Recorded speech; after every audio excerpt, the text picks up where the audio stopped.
I am a Boer Bean. I've been given many names in my life, Schotia. Brachypetala, African walnut, but I call myself Boer Bean. I live in this corner of the bushveld. Since I blew here as a seed. As a sapling, years of my life passed without much change, until one day.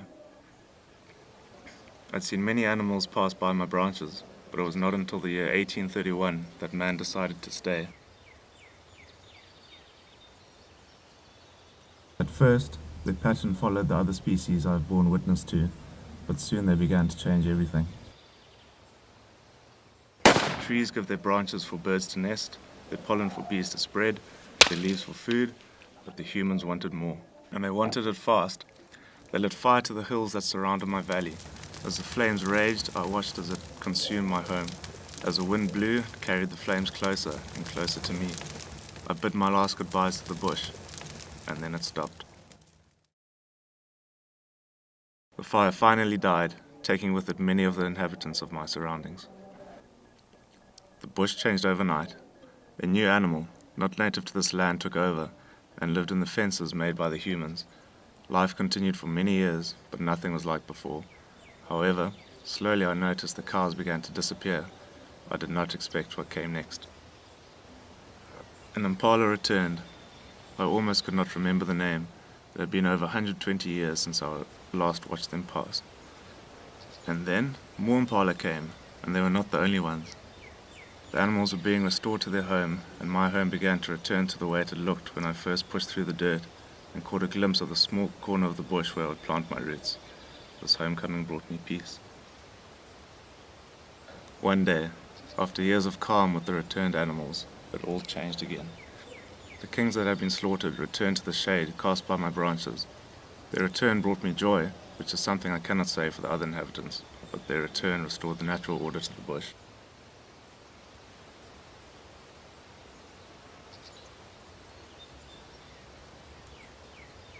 Humans and packs came to view their former foe.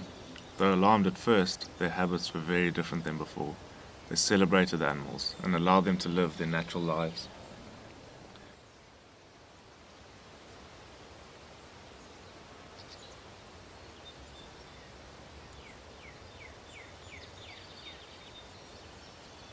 Life passed quite pastorally, and I felt like a young sprout again.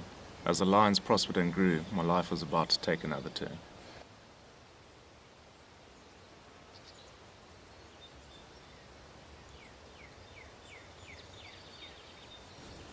Elephants came, the humans restored them to this land.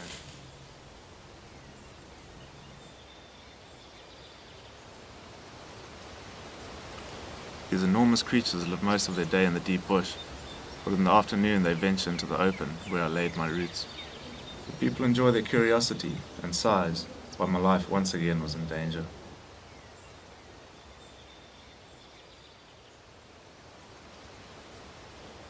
These massive creatures eat plants.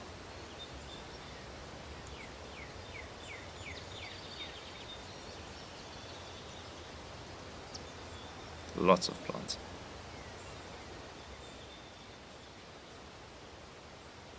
Their family structure means that many live close together, and they teach their young a love for plants as well.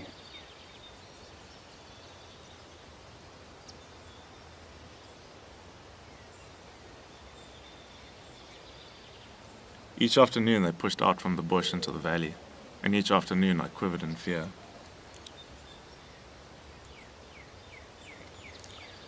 I happily share myself with many creatures.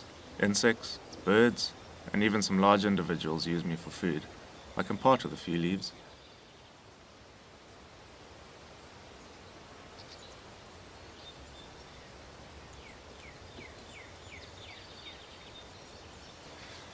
But elephants destroy.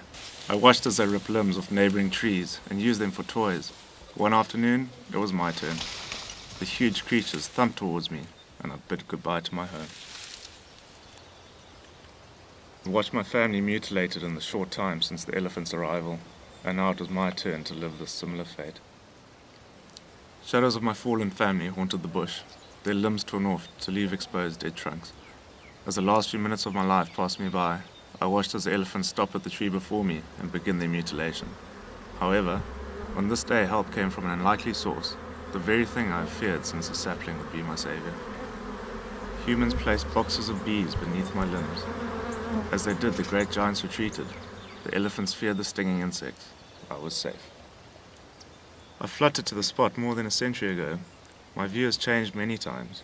However, now as I look around me, I see something akin to what my ancestors looked at, and it is all protected by the one thing I feared the most. I hope the seeds I carry, the future, will share my good fortune. Hectic.